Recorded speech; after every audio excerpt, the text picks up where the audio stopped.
Hi everyone, me again from cloudy Smyrna, Georgia on a lovely Thanksgiving day. If you're not in the U.S. and you don't celebrate Thanksgiving, it's a Thursday. And Susan and I thought we'd get out and get a ride. It's going to rain next couple of days and we didn't have anything going on, so we thought we'd get out and burn a little bit of fuel. We just had to fill up. Haven't really ridden since our last trip up into the mountains. Just had too much going on. But we thought this might be a good time. I'd like to wish everybody a very happy Thanksgiving, or Thursday, whichever. This is traditionally a time for people to get together with family and friends, and it's sort of a pre-Christmas get-together. Find out who the relatives are you really like enough to give a present to. I've heard something today said if you want to get out of giving presents, just piss off everybody at Thanksgiving and you don't have to worry about it. Anyway, again, like I said, it's for family. I know I've seen some of you posted you're together with family today, and my grandkids and my daughter and son are all together at their stepmom, at their moms and stepdads, I think, for Thanksgiving. I think that's where they went this year. They're all up in Charlotte area, North Carolina. I'm down here in Smyrna for this holiday. Susan's son, Chaka, usually eats with us, but he's over with friends having a nice meal with them today. So it was just the two of us. I know I don't usually give cooking tips, but I'm going to give you a cooking tip. It's a recipe that even I can remember, and it's easy to do. If this, guys, pay attention, because you're going to want to know to do this someday. You may have to. Scratch my nose. Okay. Anyway, get a 12-pound turkey, 12, 13-pound turkey. That's pretty good size. Not enormous, but it's, for this recipe, that's what you need. And you put it in unwrap it, take all the good stuff out of the insides, all the giblets or whatever the heck they put in there, and take it all out. Put whatever kind of spices you want, rub it down with butter or whatever you want to do, whatever you think you would like to have the skin taste like.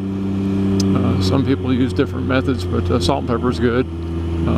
Whatever you want to do. And you put it in the pan, and you have to have a pan you can seal up. We use the little cheap tin pans you get at the Dollar Tree, and a lot of tin foil. We make a tin foil tent over it, and you have to be able to seal it up all the way around. Now imagine if you had a pan that had a close-fitting top that it would fit in. That would work just as well.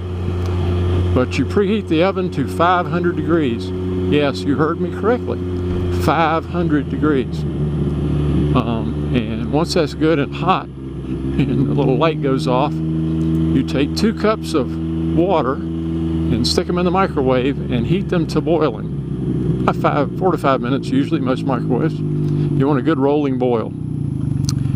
Now you take that water and you pour that in the pan with the turkey. You don't pour it on the turkey, you just pour it in the pan with the turkey. And then you immediately seal it up with tin foil all around the edges real good, or put this close-fitting top on it, and slide it into the oven. Now you have to sit around in the kitchen for a few minutes. The little red light's going to come back on again, telling you that it's not 500 degrees. And you wait, usually 5 minutes or so, maybe. And that little light, I think it was 10 for us this time, that little light will blink out, and so now you know you're at 500. That's when you start your timer. 1 hour in that hot oven. Now I can hear some people saying, now 1 hour, that's not nearly enough to cook a turkey. You are correct. However, what you do is, at the end of the hour, you cut the oven off. You do not, I repeat, you do not open the door up and look to see how the turkey's doing. That defeats the whole purpose. You leave the door shut, and as the oven slowly cools down from 500 degrees, it will continue to cook the turkey, and it will not overcook the turkey, and it will not dry the turkey out. You can leave, what we do is usually put it in about 10 o'clock the night before Thanksgiving, and about 11:15 or so, usually we're through cooking, and I'm the one usually up, and I'll turn the oven off. The next morning when you get up, 8, 10, whatever, whenever you want to get up, and you open up the oven, you'll find that the turkey is still warm.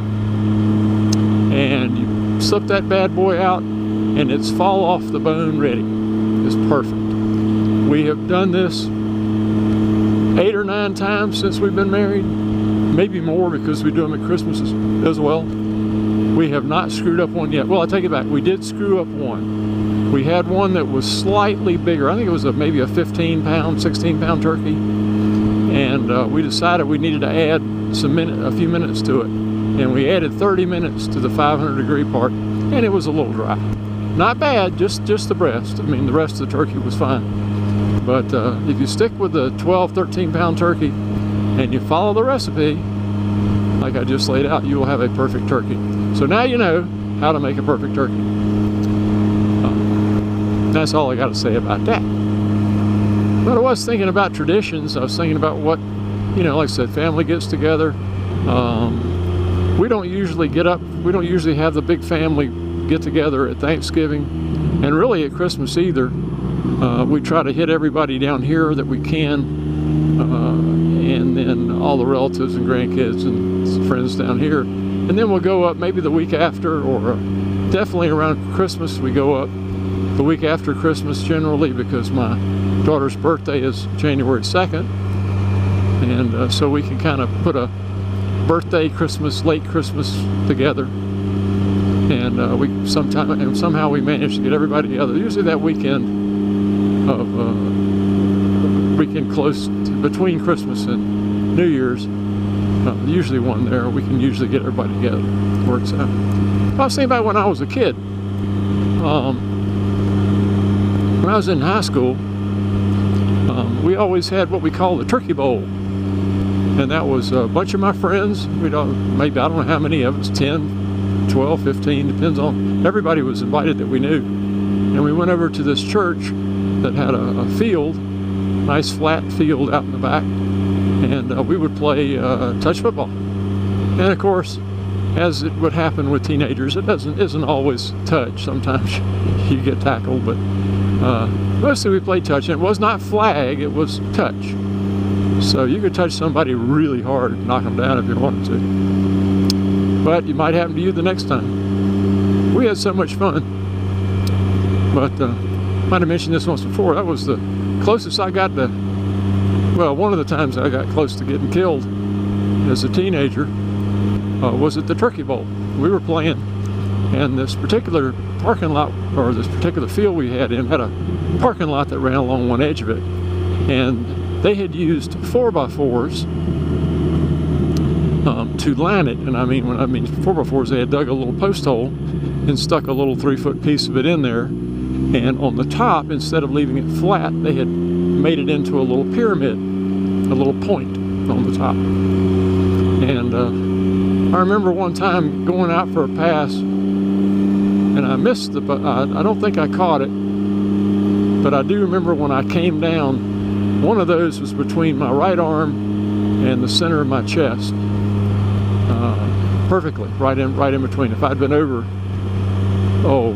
12 inches, 8 to 12 inches to the right, it would have been right on my spine. And I don't think it would have scared me, but I'm sure it would have really messed me up.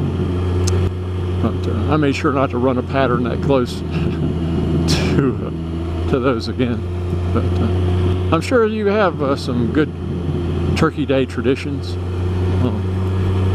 We're not drinkers, so, well, I'm not a drinker. My family traditionally hasn't been, so we don't drink at Thanksgiving, and we do it for lunch always. So nobody wants to get hammered at lunchtime and have to spend the night on your sofa, but that can happen too, I guess. But what do you have for Thanksgiving? Anything special? We had the traditional turkey. My wife made her son Dylan's casserole, which is a broccoli casserole. I don't know how to describe it other than that. I don't know all the ingredients that are in it, but broccoli is the #1 ingredient in it. And we also had a corn casserole. And what else? We didn't have mashed potatoes this year. Sometimes we have mashed potatoes and gravy. It just depends. Oh, and we had cranberry sauce. You have to have cranberry sauce. just the traditional stuff. I have had different things on Thanksgiving. Oddly enough, one of the best Thanksgivings I ever had. I was not near family, so I was pretty much off on my own, except for this girl I was dating at the time. And we went to Shoney's, of all places, on Thanksgiving. And we were the only people in the place at lunchtime. And I think it cost us $6 a piece. And they piled us up. We took home more food than we ate. That's how much they gave us, and it was the best Thanksgiving I ever had. No cleanup. I had leftovers left over for sandwiches and stuff. And generally, the sandwich afterwards is what I like more than anything. This will sound very unhealthy, I'm sure, but got to get you some good old Wonder Bread or some good old white bread, some good soft fresh bread. Slather on some Duke's mayonnaise, and it has to be Duke's in my opinion. A lot of salt, a lot of pepper. Slices of turkey, you can put dark meat, white meat, it doesn't really matter. Repeat with the mayonnaise and salt and pepper on the other piece of bread, and slap that bad boy together, and just, you're in heaven. Or at least I'm in heaven. That was always my favorite part. I've done just turkey breast before, just to get that. But the Trisha Yearwood recipe, which is our recipe I was referring to, doesn't work with just a turkey breast. At least I don't think it does. Oh well, I'll tell you what, I have talked long enough. I just wanted to wish everybody a lovely holiday, and I'm out riding. Maybe you got a chance to get out and ride after all the family left, or maybe you'll ride tomorrow. It's going to rain here for the next day or so we won't be able to. So we thought we'd sneak this one in right today. Anyway, hope everybody's having a great day. We're certainly having a good day now that we're out riding. And if you get a chance to shoot a video, you know, shoot one. Love to see it. Y'all take care. Bye-bye.